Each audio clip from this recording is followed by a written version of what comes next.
BRS కు విసిరినటువంటి సవాలుపై కూడా అటు మంత్రి జూపల్లి ఇటు గన్ పార్క్ వద్దకు వచ్చారు. బీఆర్ఎస్ నేతలను పోయి పరిచయిస్తుంటే మరొక వైపు జూపల్లి ఆ సవాల్ ఒకసారి మాట్లాడి ఏం చెప్తారు సార్? మీరే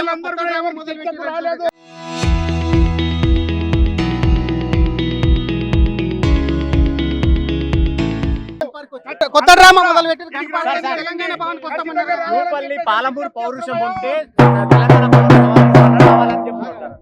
జూపల్లికి పాలమూరు పౌరుషం ఉంటే తెలంగాణ భవన్కి వస్తున్నారు కాబట్టి రావాలని చెప్పేసి హరీష్ రావు అంటారు. వాళ్ళ బాబాని అడగమని చెప్పు. పౌరుషం ఉంది కాబట్టి బాబాపడి ఏమడిగిండు, మీకు ప్లానింగ్ బోర్డు వైస్ చైర్మన్ చెప్పంటే నేను ఓడిపోయి పదవటం కాదని చెప్పిన. అది పౌరుషం ఉన్నట్ట లేనట్ట? రాజీనామా చేసి తెలంగాణ కోసం కాంగ్రెస్ మంత్రి పదవికి ఎమ్మెల్యే రాజీనామా వచ్చిన ఉన్నట్ట లేనట్ట?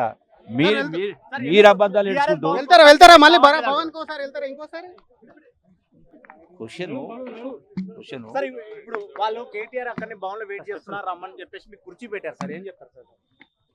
కుర్చీ ఖాళీ క్వశ్చన్ ఇది అంశం. నేనేమంటున్నా, నో తెలిస్తే అబద్ధాలు మాట్లాడుతున్నారు. అందుకనే దీనిపైన కేసీఆర్ నోరిప్పి మాట్లాడమని చెప్తున్నా.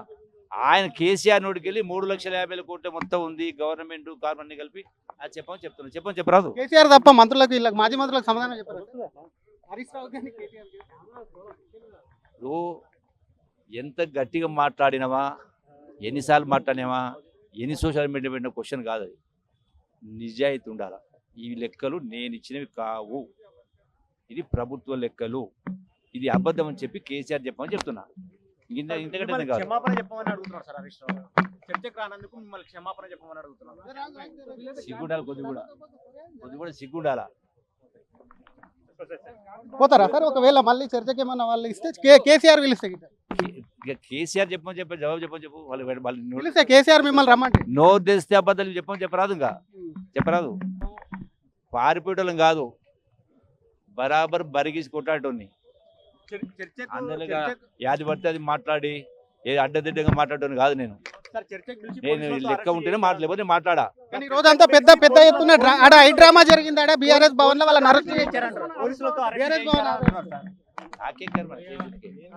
ఇప్పుడు ఏదైతే కాళేశ్వరం ప్రాజెక్టు కానీ మిషన్ భగీరథ కానీ ఏదైతే లోన్ తీసుకోరో ఇవి ప్రజల దగ్గరికి వెళ్ళి కట్టిస్తారా అనే మాట ఉదాహరణ సమానం చెప్పు.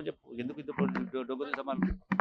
ఇది అసలు జూపల్లి కృష్ణారావు చెప్పేది ఒకటి. కేసీఆర్ కు సంబంధించి అబద్ధం అని చెప్పి ఒక్క మాట చెప్పమని చెప్పు. దానికి సవాళ్ళకు ప్రసారాలు ఎక్కడ చర్చ ఏందనేది కాదు. దీనికి అబద్ధం అని చెప్పి కూడా కేసీఆర్ ప్రభుత్వ లెక్కలు కాబట్టి వీటిని అబద్ధం అని చెప్పి కూడా కేసీఆర్తో చెప్పించాలని చెప్పి మంత్రి జూపల్లి కృష్ణారావు డిమాండ్ చేస్తున్నారు.